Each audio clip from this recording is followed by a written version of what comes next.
Hello, happy Taurus new moon. It's great to see you all again. It's been a while since my last video. I had to take a bit of a break from YouTube because, of course, the burnout.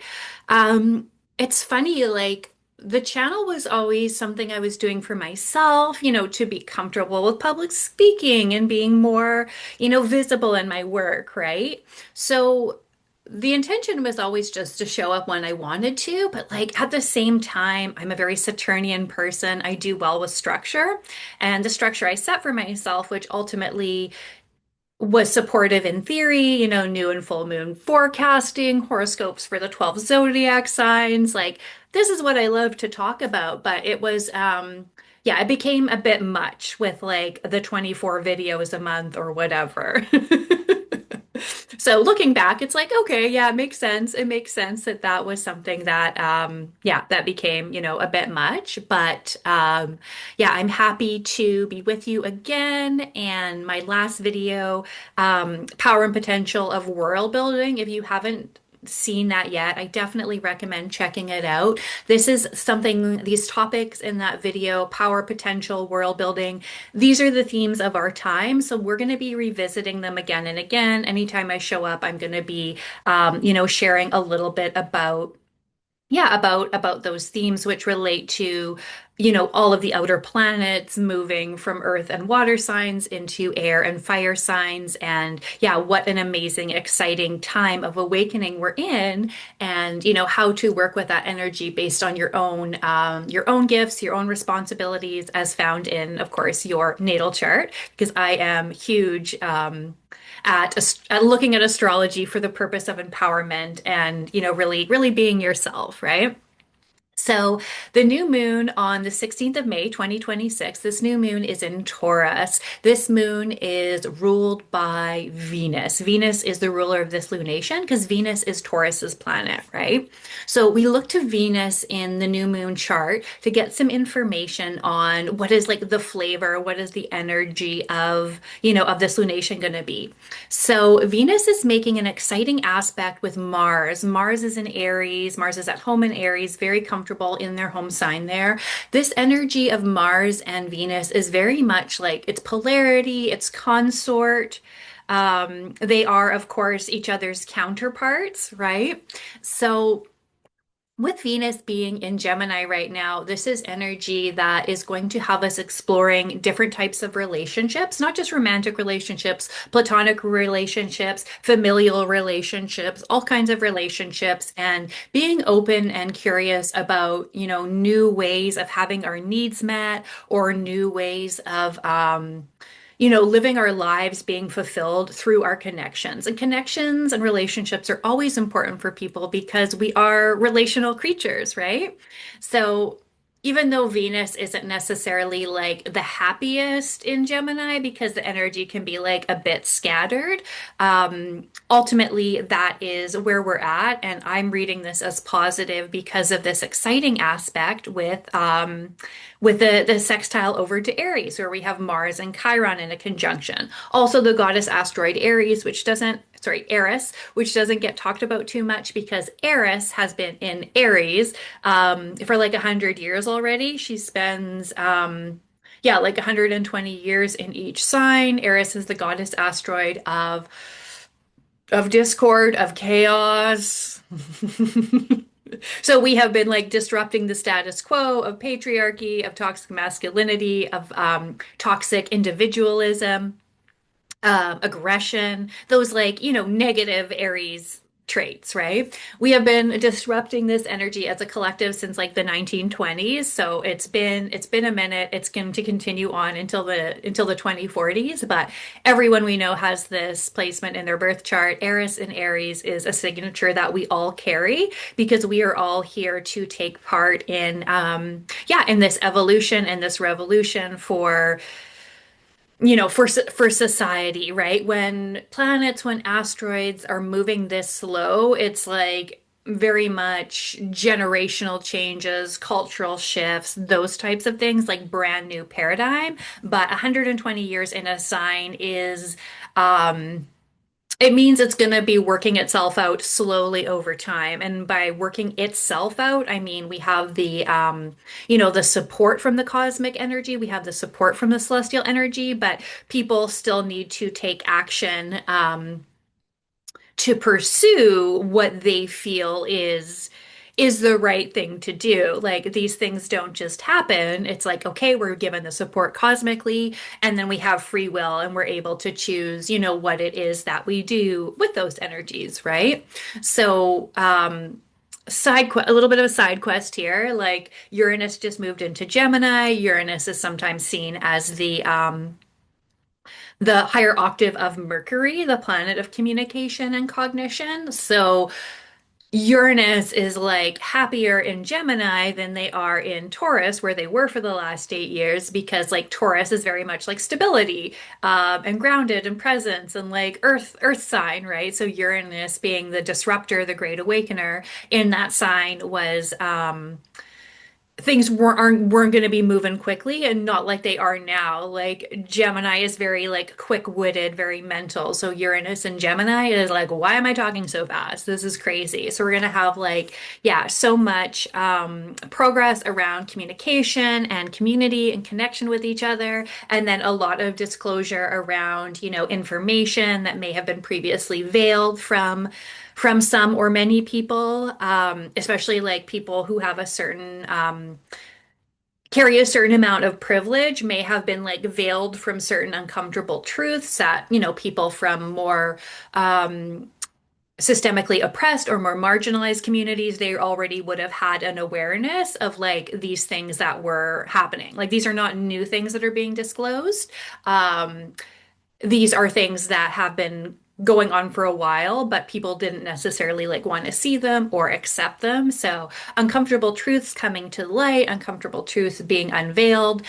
This is exciting because then that means that collectively we are awakening and we have a capacity to hold these uncomfortable truths because we are ready for change and we are ready for progress that's going to benefit more people, not just like certain individuals who are like making the decisions, right? So that was a side quest. So back to New Moon and Taurus. So like I said, we look to Venus. What is Venus doing in the new moon chart? Because Venus is the ruler of this lunation. Venus is communicating with Chiron, with Mars and with Eris, which are all teaming up together 26, 28, 28 degrees in Aries. So there is this opportunity to, yeah, reconcile our inner like drive and motivation for action, for progress, but then also for peace and harmony and for tranquility. So that is a very positive connection because Mars and Venus are like they are each other's counterpart, right? So bringing that into an exciting opportunity for reconciliation is ultimately positive. Chiron is there, which means that, Chiron and Mars have been together. This has been extremely activating and triggering for many people that I've been talking to. This spring has not been like the easiest because of this discomfort that we feel having our wounds activated. But now that Venus is there, not just to bring like the love and the peace and the harmony and the beauty, I mean, hopefully some of that, but allowing us the opportunity to look at things like in our relationships that maybe need to be transmuted, or like next levels of relationships, or yeah, finding better ways to have our needs met, communicating our needs, like where we want to take our relationships. So anytime relationships come up in astrology, that's positive because we are such relational beings. Um, Chiron, Aries, Chiron and Aries, Mars and Aries, Eris and Aries, all together though is very chaotic. It's very disruptive. So we need to hold that balance of like, I'm feeling really triggered and activated in my relationships right now, but like, well, what's in it for me? And not to be like, bypassy if you're like in a situation that, isn't healthy for you, that's going to be revealed as well. And that might be, what comes to light for you is I can no longer tolerate this relationship, not just like, oh, I'm going to communicate my needs in a different way. So that's a reality of it as well. That's something that's going to be coming to light for people. But, not every relationship is going to end with this transit. It's just if it's meant to, that's something that, you could be aware of that you're no longer able to tolerate those relationships that are yeah, that are out of alignment for you, right? So I'm going to pull some cards for us. We'll go through the 12 signs. I'm going to start with Taurus, Taurus rising card pull, and then we'll flow from there. Let me know if you have any questions about this new moon, and I'm happy to speak to that. So just grabbing my cards. We're working with Tarot of the Cosmic Seed. All right, so Taurus rising, the card that I have for you for this new moon is the Seven of Swords. So, Seven of Swords traditionally could be read as like deceit. It is technically one of the cards, the card that would come up if you are being, if you're being lied to, if you're being deceived. However, what I'm receiving for you, Taurus rising, in this case is not deceit, but distraction. So Taurus is presence. Taurus is embodiment. Taurus is being in the moment and really intentional about your energy. So just want to invite you to, I mean, depending on other placements, you may or may not consider yourself to be a particularly grounded person, but I want to invite you to come back to center. Find that grounding within, just to be aware that all of the chaos going on out there might be distracting you from what it is you're actually calling in for this new moon, what your new intentions might be. So really want to invite you to sit in that quietness, center yourself, ground yourself, see what comes up. It'll be different for each person. Of course, we're all unique individuals, but for Taurus rising, there's something in your energy field that is has been distracting. So please do keep that in mind. Let's move on to Gemini, Gemini rising. Okay, the plot thickens. Got some interesting cards to start. All right, so Gemini rising, I have the moon card for you. So the thing about the moon is it is, of course, a new moon. And when we think about like the polarity of the sun and the moon, we have like the conscious and the known of the light. And then we have like the shadow and the mystery of the darkness and the unconscious. And on the new moon, that's when the unconscious becomes conscious. That's when the shadow and the light come together and mysteries potentially become known. The new moon is a pleasant time because what is brought to light is, well, it's not always comfortable. It's what we need to receive in that moment, what we need to be made aware of, right? So, for you, Gemini rising, this new moon is going to be particularly illuminating. Something that was previously unknown will be unlocked. And it's likely due to that activation I mentioned, between Mars, Eris, Chiron, and Venus, Venus being in your first house. So it could be relationship oriented, but something is coming to light that was previously veiled for you. So pay attention and just be open to, I'm receiving this clarity now because that is for my highest and best. Whether or not it's, uncomfortable will depend on the person, but being open to it's like one of those shocking truths may be revealed. Hopefully, it's not too shocking for you.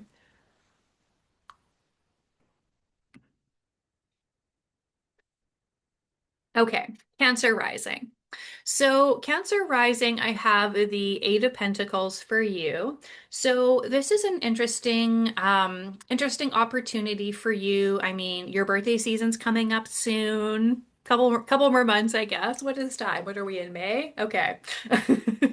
So Cancer season will be starting just over a month from now. So we're not too far off, not to skip over Gemini entirely.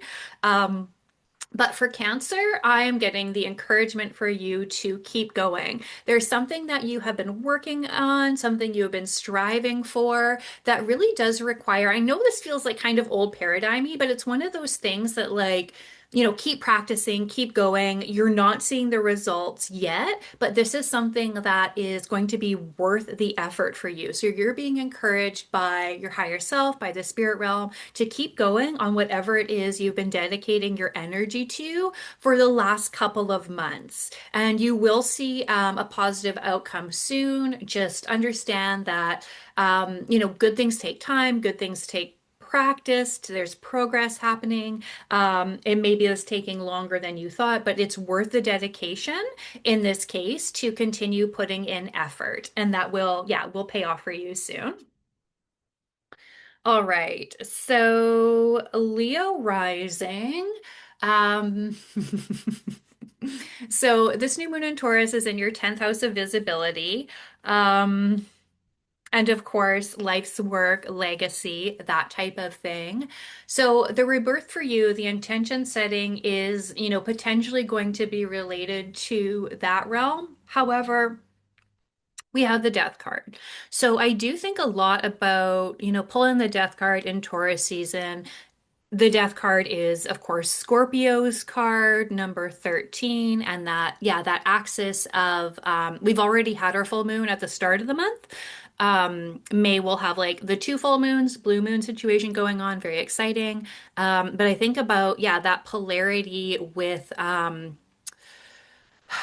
Scorpio and Taurus. So of course you have like the building and the accumulation and the growth of Taurus, which isn't possible without the emptying out and the release that Scorpio provides. So even though it's a new moon, we're setting intentions, we're building. There's really some things that are ready to be released that you maybe haven't fully cleared out yet. And I mean, we're only humans. So there's always going to be stuff coming in, stuff going out, but yeah, keep in mind that this is a major shift for you. The 10th house is not a transit that, we should take lightly. It only happens once a year. So just think about being open to observing what's coming up for you and being okay with potentially releasing a bit more to make space for that next phase, that next level in your career or in your life's work.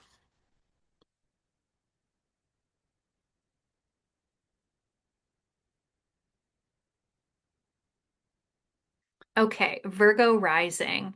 So, Virgo rising, I'm getting for you this Taurus new moon is an opportunity for you to lean into your intuition a bit more.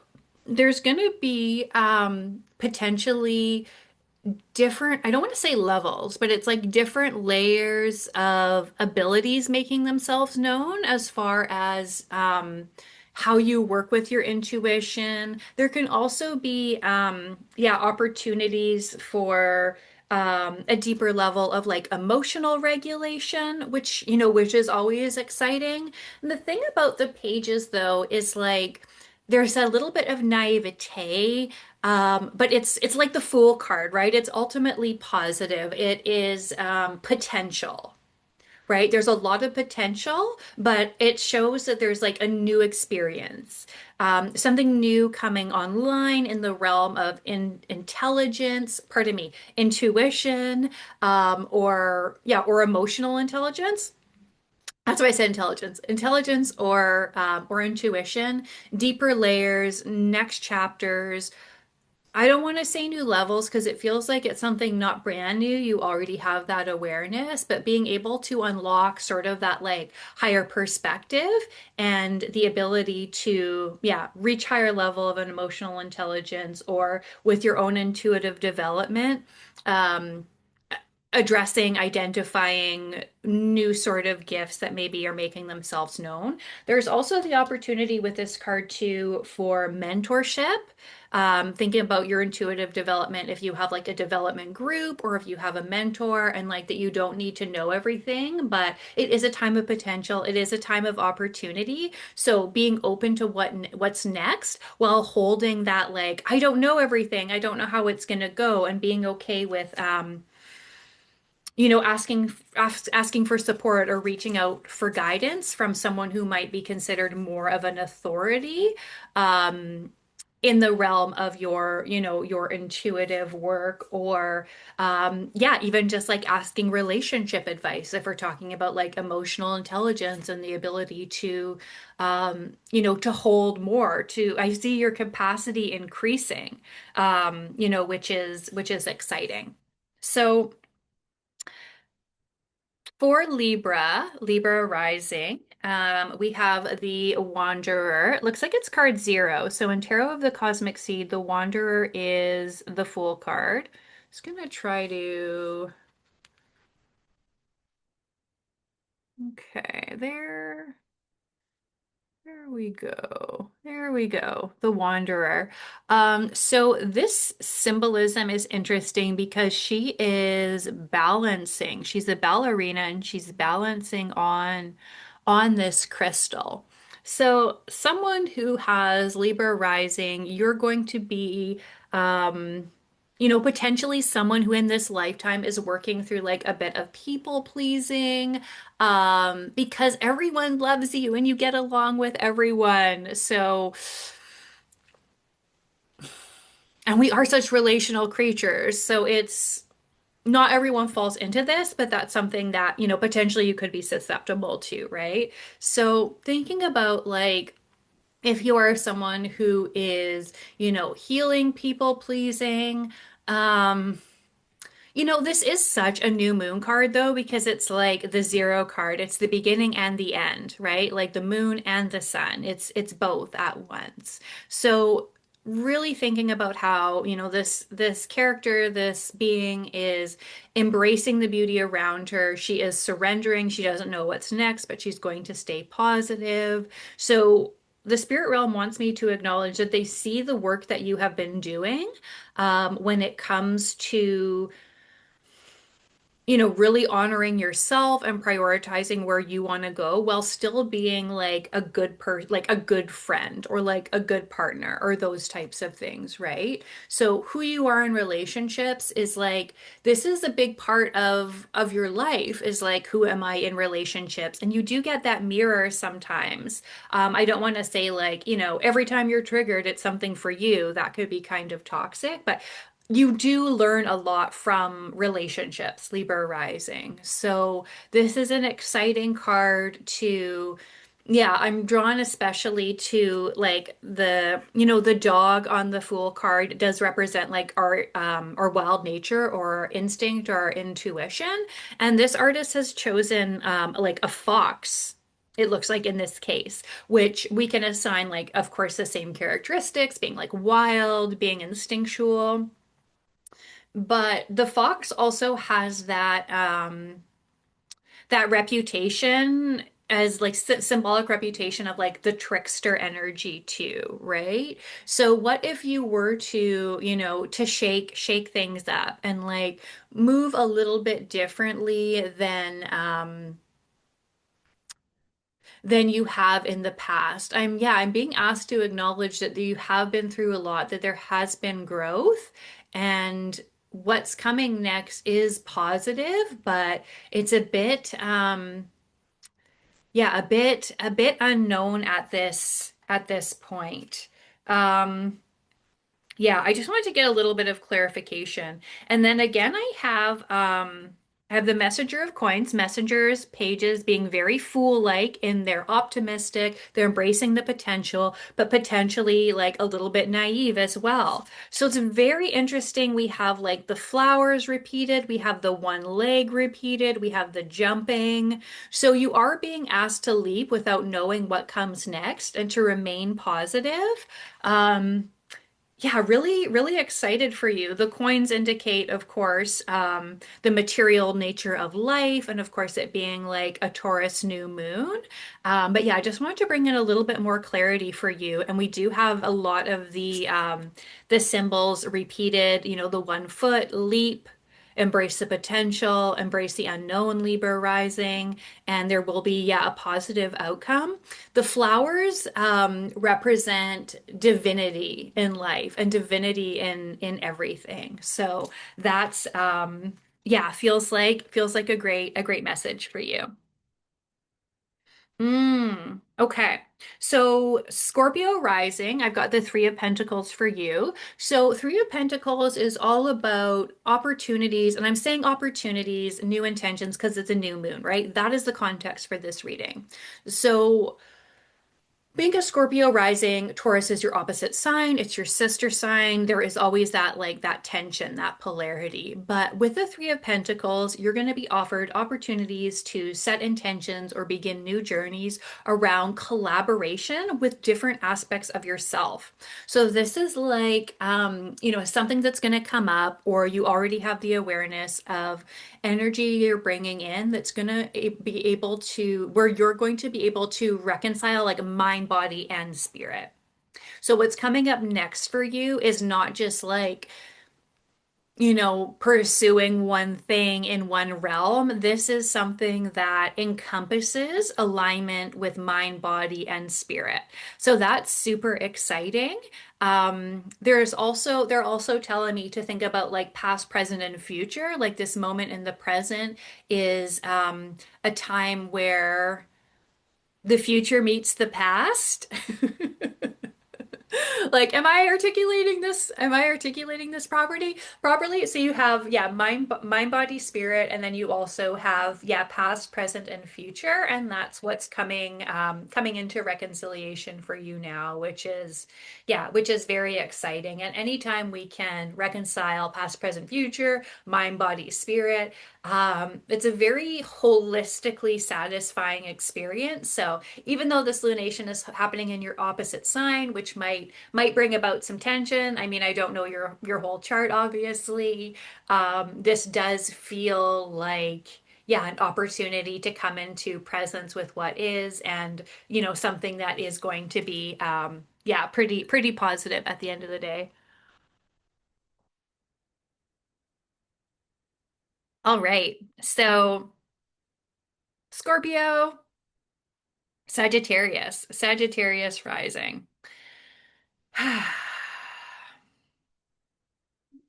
Okay. So Sagittarius rising. For you, I have, and I mean, Sagittarius energy generally is someone who's like very creatively inspired. It is that like that artistic energy, but very much like a rock star energy. They have the ability to have like that charisma and that like star power, or just like je ne sais quoi, something, something about them. But there is far more malleability or flexibility, like, because they're the mutable fire sign, right? So that's what allows them to be so creatively inspired, because you, we, because they are open to receiving inspiration in a lot of different ways, which is something I really, really love about the Sagittarius energy. The other fire signs are not as flexible, and then do not receive the same potential of like varied inspiration, if that makes sense. So what I'm getting for you at this new moon, Sagittarius rising, is like it's a bunch of different inspirations are trying to reach you. So you might want to, I mean, you do you. You're gonna do you no matter what. Like, but I just want to validate for you that you are receiving multiple inspirations at this time. There are like ideas, inspiration in the collective consciousness right now, and there's multiple things dropping in for you. So, you can work on a few different projects if you want to. You can consolidate and focus on one, but yeah, just being asked to yeah, to validate that for you, that you are feeling incredibly inspired right now. And there's multiple ways. based on your own free will that you can take this. If you want to have multiple things on the go, amazing, or, consolidate and prioritize, there's an option to do that as well. But there's so much inspiration trying to reach you at this Taurus new moon. Wow, so many pages. Have we had like every single page now in the world for this reading today? All right, Capricorn. Capricorn rising. So we have the Messenger of Coins. We have the Page of Coins for Capricorn rising. Okay, so you're gonna love this as being someone who innately holds that builder energy, right? Capricorn is the slow and the steady building over a lifetime, growth and evolution over a lifetime. Your life has not been easy, but ultimately, you find success because you have put in the effort and the dedication to continue and never give up. And you do have that insight, being like an earth sign, having that like quality control of the zodiac type of gift and responsibility. So where you put your effort, like it's not for nothing. It does pay off eventually. And also you're not just investing your time and energy in things that aren't going to work out anyway, like being, a very practical person. So watch out. This does mean a new opportunity because the pages, the messengers are new energy. They are similar to the aces, and they're like seeds, they're opportunities from spirit, and whether or not you want to take action on that, you have free will, that's up to you. But the difference between the aces potential invitation from spirit and the pages messengers potential invitation from spirit is this is like an aspect of yourself. So the court cards we read as parts of ourself. So the pages is that new energy, it's that youthful energy, it's the juvenile energy. So there's something new inside of you that is beckoning, and now is the time to take action. With a disclaimer of like, it's still going to take a while. You're still going to have to put in the effort and the work, but you're being asked to divert your attention from maybe one of the more like long-term things you've had on the go, some long-term thing you've been building, and focus the energy on that new opportunity, that new potential that's dropping in for you. All right, Aquarius, Aquarius rising, amazing. Let's have a little water here.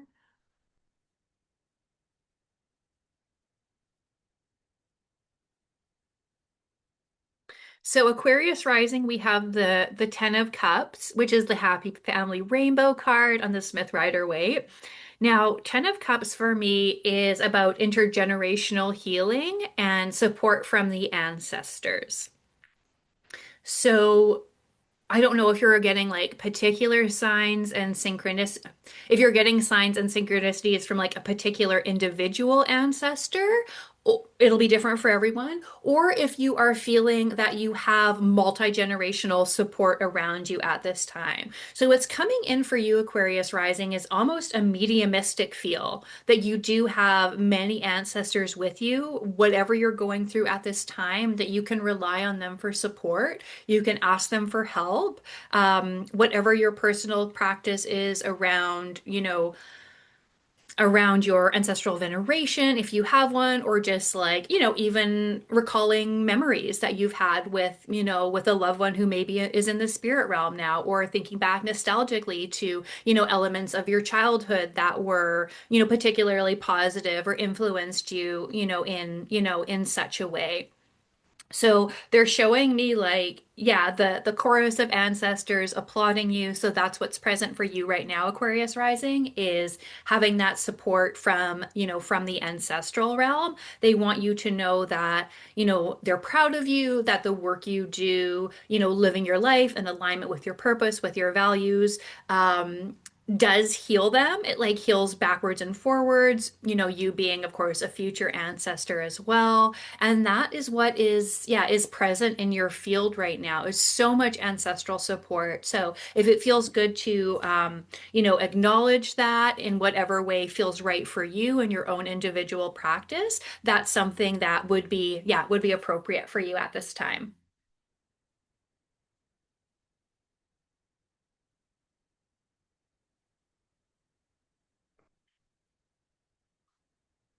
Okay, so we're on to Pisces.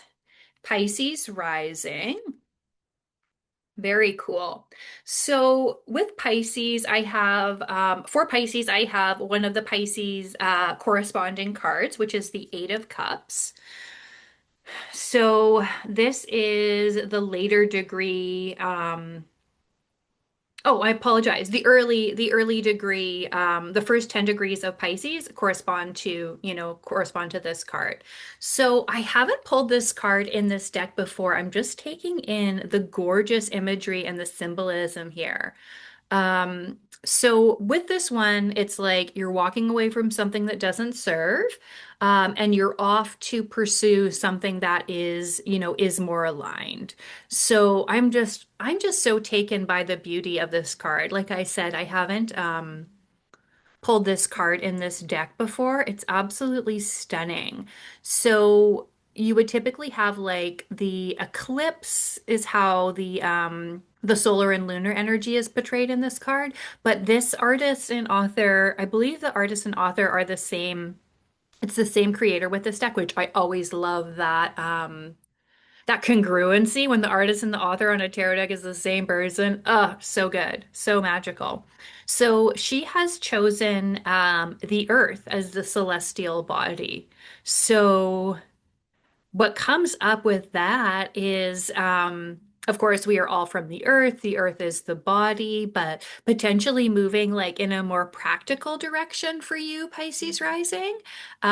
This card always comes when this card comes up, it's often when big life changes are happening. So they're asking me to acknowledge and validate for you that, like, yes, that was the correct thing to do. What you're thinking about leaving behind, what you've already chosen to leave behind, if you've already, started taking steps, that is the correct path for you, that you don't need to look back, that there need not be any regrets. But yeah, this often comes up when people are like, moving to a different region or like, relationships expiring. Like it's usually really, really big life changes. So yeah, wanting to, yeah, hold yourself in a compassionate place right now, Pisces rising, because you are, of course, a deeply feeling person. You are the sign of compassion, but remembering to have, some compassion for yourself as well, especially not just compassion for others, but compassion for yourself. Because even when we know that we're doing the right thing and this change needs to happen because we can no longer tolerate, this thing we've outgrown, this activity, person, place, thing, whatever, there can still be, I don't even want to say self-doubt because they're showing me that you are pretty sure of yourself, but acknowledging that, yeah, that there is discomfort. Um, and that it's not easy and that like you are receiving that, encouragement to continue on this path, even though it's not easy. And reminding you that, just because it's the right thing to do doesn't mean that it's not without its discomfort or yeah, or potential challenges. So finally, we have Aries. So Aries rising.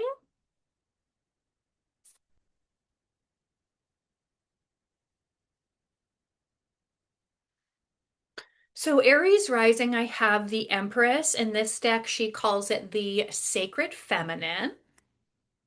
And three is like very much the number of the goddess, which is beautiful. She does have this like, yeah, this deity that's very the imagery, I'm not sure which goddess it is, if it's a specific goddess, pardon my ignorance, but to me, like the celestial, like the dark face of the void, and then that like third eye glowing like a star, not to mention, well, I'm mentioning it, the celestial cloak, like the darkness, but the starry sky in the cloak. Love that symbolism. It feels very yeah, very Black Madonna to me. Black Madonna is a goddess, a face of the divine feminine that's very much like Earth Mother and Sky Mother. like from that time, like really, really, really old ways to be honoring that that face of the divine feminine, right? So I don't know that I've seen her on an Empress card before. I'm really enjoying this. I haven't pulled this card in this deck before. I'm seeing, of course, like, the pink flowers. There's those more classic representations of femininity here. And yeah, this like celestial nature and the pink and the purple and the blue and the darkness. And then her glowing energy. I know that sometimes that's like how children see auras, or like those who are like, very much connected to the other side. Like especially young people, like that the aura isn't like it's not just like around the head, it's like it's moving around, the entire body. So, um, anyways, so let me bring this back in. So, our context is you're in Aries rising, this new moon in Taurus is in your second house, right? So, it was your birthday season. The last new moon was in Aries. That would have been in your first house. Now this one's probably in your second house. So we're thinking like presence, we're thinking embodiment. I really want to invite you, Aries rising, to do things that, feel good in your body. This like sacred feminine energy with like the flowers, what's coming up is we want to be careful on like the words that we use and not be necessarily like super like gendered or stereotype, but like, that divine mother energy of where you're like nurturing yourself and you have that compassion for yourself. So I want to invite you, Aries rising, to yeah, to lean into like comfort and ease and like self-care and like those type of practices at this lunation that really fill your cup. And if you're looking for intentions, like looking for more ease, looking for more comfort, looking for more pleasure, more satisfaction in life, more more fulfillment, and asking the new moon to, yeah, to bring you opportunities for rest, for relaxation, for really being in that, like, they're showing me, you're like getting a massage, like those types of things that are going to have you feel like grounded in your body, but really, you know, quieting your mind, quieting the emotions, feeling the body, but in a really positive or really pleasurable way, if that's something that yeah, that's accessible for you at this point. So we made it through all the 12 signs. Thank you so much for being here. Yeah, really exciting lunation. I'm so happy to be able to, to check in with you. I know that yeah, it's been a little while. Please go ahead and watch my last video if you haven't already. It's super relevant. The power and potential of world building, I think it's what it's called. I made this video when these planets like first ingressed into their new signs in the summer of August 2025, but now we're in it like for keeps.